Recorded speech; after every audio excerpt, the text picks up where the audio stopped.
Ang baluktot ng paniniwala ng nilululusot ito ay nagtataong sa isang taong nahuli, ngunit na habang siya'y kumagalaw parang makaahon, ay lalo siyang nababaon. Anuman na pagtutuwid ay nangangailangan ng lakas at tibay na loob. Iba yung pagpapakumbaka, determinasyon na may itama ang lahat.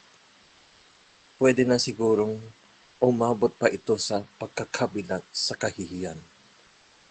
Ngunit ang kapalit nito'y unti-unting paghuhugas ng kasalanan, pagbabawas ng bigat na dinadala sa dibdib, paghihilom ng mga sugat na nilikha ng pagkakamali, at higit sa lahat, katahimikan at kapanatagan ng kalooban sa pagtanggap ng kapatawaran.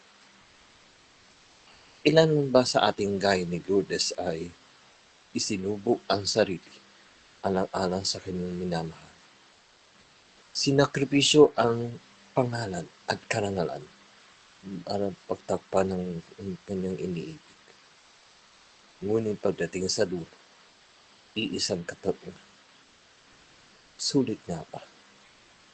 Karapat-dapat ba siya? Nakatulong ba?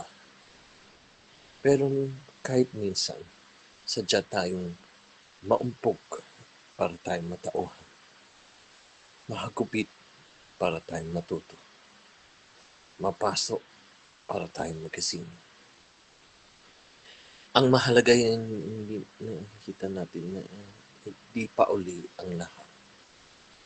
Pagkatapos ng pagsisisi, ang pagtutuwid ay kasunod nito ay ang pagtanggap ng kapatawaran at ang gintong pagkakataon na makapagsimulang muli.